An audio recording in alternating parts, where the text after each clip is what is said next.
That's a more modern approach. In the old days, the solution was exile. What the German police did is they came to Marx's house one day and said, "We're taking you to the train station," which they did. And they put him on a train to Paris. Remember, Europe is a continent where the countries are relatively small and close together. So it's a very few hours and you're out of Germany and you're in France. When he arrived in Paris, the French police had received a communication from the German police. They met him at the train station and said, "We know you're a troublemaker, you can't stay here. We're putting you on a train to Brussels in Belgium," which is another 2-hour train ride. And so Marx, with his wife, went there, and the Belgian police repeated this happy thing, and they sent him to London. In those years, in the middle of the 19th century, London prided itself on never ejecting political refugees. People who came not because they had committed a crime or anything like that, but they were running away for political reasons or they had been exiled. So Marx joined a very large political refugee community in London, and he spent the rest of his life, which is most of his adult life, as a citizen speaking English in London, which is where he died. And he's buried in the Highgate Cemetery in London, and there's a big monument. If you want to go see it, that's where Karl Marx is buried. He didn't have much money as a political refugee, so for part of the years he lived in London, he was a paid reporter for a New York newspaper about the time of the American Civil War, and one of the most famous and interesting things Marx wrote was a series of articles in which he analyzed the Civil War in the United States, the role of slavery in the United States, brilliant articles that were very widely read and copied here in the United States because the readership of the New York World, which was the paper that hired him, was Americans. So Marx, by the way, was quite familiar with the United States, wrote for American audiences, and so on. He's not the alien that has sometimes been presented so as to create, again, more distance between them. What Marx did was remarkable. He gave up philosophy and began to study economics. And he studied it in a way that began with his political passion. He never denied it. He never imagined it's possible to separate your passions from the work you do, including the intellectual and analytical work you do. He felt the only honest thing to do if you were an analyst was to put your passion out there so people would know that that's part of what you're doing. The idea that anybody could do it without passion would be about equivalent in Marx's eyes to anyone doing it without breathing. That's not available. You stop breathing, you're not going to be an analyst very long, and you have no passion. It's not only that you're not going to do good analysis, you're not going to do any analysis at all, because passion is part of life. We all have passions, it's just some of us are comfortable or uncomfortable with them, and some of us are honest or dishonest about them. Marx put it right out there. He didn't like capitalism. He was going to develop a critical stance towards capitalism. And that made him very different from most of the economists whose work he studied to get himself up to speed to do economic analysis. A footnote here for some of you may be interested. Unlike 99% of economists in the world, myself included, we have never taken the trouble that Marx took to write long studies of literally every major economist that had written before him. There is a 3-volume work Marx wrote that is published, available in English and many other languages, called Theories of Surplus Value. That's the title of the book. The Russian edition, because the Russians put out the most famous edition, runs 3 volumes. And all those 3 volumes are Marx's long, detailed, critical assessments of Adam Smith, David Ricardo, Thomas Malthus, and a whole host of the great writers before Marx, whom he studied, and you can see in what detail by reading them. As I say, the only other person that I know of in our profession that ever did that was a professor at Harvard years ago named Joseph Schumpeter. You may come across his name. He was very famous. He wrote a history of economic analysis. It's a book about 4 inches wide, an immense tome, but it's a testimony to that he did what Marx did. He was not a Marxist, by the way, but Marx is remarkable, and for people who are interested in how Marx came to develop his theories, he's basically done the work for us, because in those 3 volumes you can see how he worked his way. But why was he critical? Where did his passion come from? And this is important, because if you're going to understand Marxian theory, then you need to understand the passion that builds it, the passion that informs it, because that'll be part of your own assessment about your own feelings in relationship to this body of work. It's also a body of passion.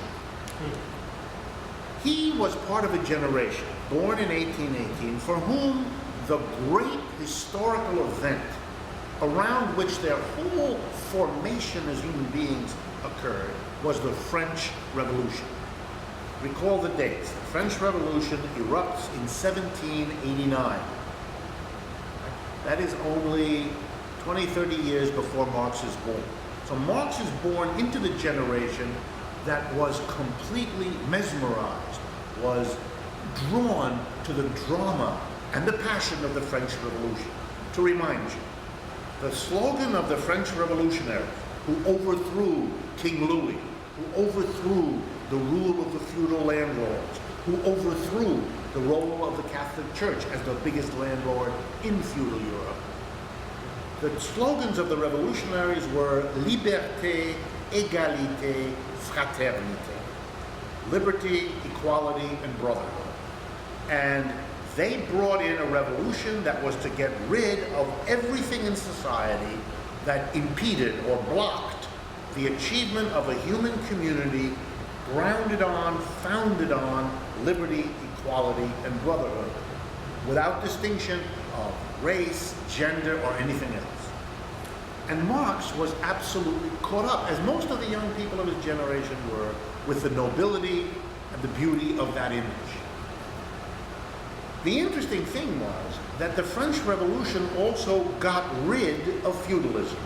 It took the land away from the feudal landlords. It took the land and the buildings away from the Roman Catholic Church. It dispossessed the 2 great power institutions of feudalism, the landed nobility and the church. Instead, everybody became a buyer and a seller in the market. The powerful became the people who could amass moneyed wealth, not the people who were born into a noble family, not the people who grew up within the church hierarchy. Those people were actually marginalized or eliminated altogether. So the French Revolution was 2 things, if you think about it. On the one hand, the end of the feudal economic system and the emergence into dominance to this day of capitalism. But it was a transition from feudalism to capitalism that was wrapped in a noble, passionate commitment. And the best way to say it is this way. Feudalism has to give way to capitalism, the champions of capitalism said, because that's the way to bring liberty, equality, and brotherhood. We didn't have it under feudalism. If we get rid of those institutions, the feudal institutions, if we replace it with capitalism, where everybody has an equal chance to make money, build an enterprise, work for whoever is the best payer, each of us struggling, we can have a society of equally people where our rewards are proportionate to the effort we put out there. All of this kind of talk can be summarized in the view, the passionate view, that it's worthwhile to have, which it was, a violent revolution to bring modern France into existence. And remember, what was the country that copied the French Revolution? The United States. Copied it in the sense of copying the writings of Rousseau and the writings that led to the French Revolution, even though it happened a little bit later, but it was the same inspiration as the American Revolution. Both of these were violent events that were justified in the violent overthrow, in the case of France, of the old feudal regime, in the case of the United States, of the backward old royal regime of King George in England. The rationale, the justification, liberty, equality, and fraternity.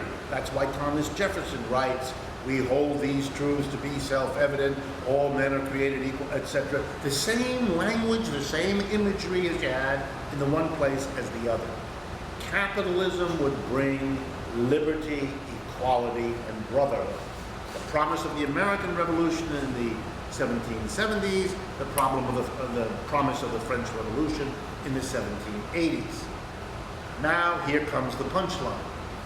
By 1818, which is 30 years later, Marx, who is as wonderfully in love with the image of liberty, equality, and fraternity as anybody ever was, believed in it all his life. He, however, reached a very important conclusion. Yes, the American, French, and other revolutions had successfully overthrown feudalism and brought in capitalism.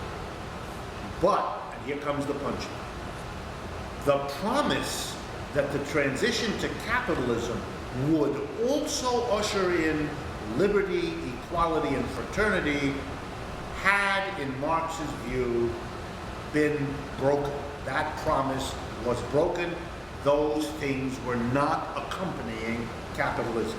On the contrary, as Marx looked around the exploding industrial capitalism of England and France and Germany in his lifetime, it was populated by super rich capitalists at one end and a mass of desperately poor workers coming in off the countryside, living in horrific housing. By the way, novelists in France, Émile Zola or Balzac in Germany, dozens in America, all over. There's endless evidence about this.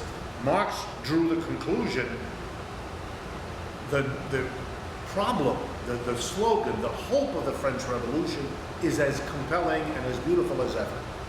But the idea that capitalism was the vehicle to do that has proven to be mistaken. And therefore, Marx, talking about himself, said, I therefore devoted my life to trying to understand why capitalism has been, and as he came to believe, would forever be, unable to deliver liberty, equality, and fraternity. So that if you want those things, you have to go beyond capitalism. Capitalism is not the agency that will bring it. Capitalism is the obstacle to its realization. So if you want to understand the passion, it's the passion of the love for the ideals of the French and American revolutions, wedded in Marx to the facing up to the fact that capitalism hadn't been able to deliver what it was promised would be part of its benefits. And I must say, if someone asks me today, why are you a Marxist? My answer would be ditto. That I would look at the 150 years since Marx died, that capitalism has been around, and his conclusion that it failed to deliver liberty, equality, and fraternity, then all I can say is good understanding, because it hasn't been able to deliver it now either. The gap between rich and poor in the world today is greater, perhaps, than it has ever been. Whole continents, for example, Africa, sit in a condition that is unspeakable. The gap here in the United States between the rich and the poor, and I don't just mean in their wealth and their income, but their access to culture, their access to education, their access to school, medical care, it's grotesque. We have not produced liberty, equality, and fraternity. Nothing close to it. So it is important to understand that Marx's particular take in economics is driven by, is motivated by, a sense that capitalism needs to be analyzed to understand why it hasn't been able to do what its proponents had hoped and promised in their enthusiasm.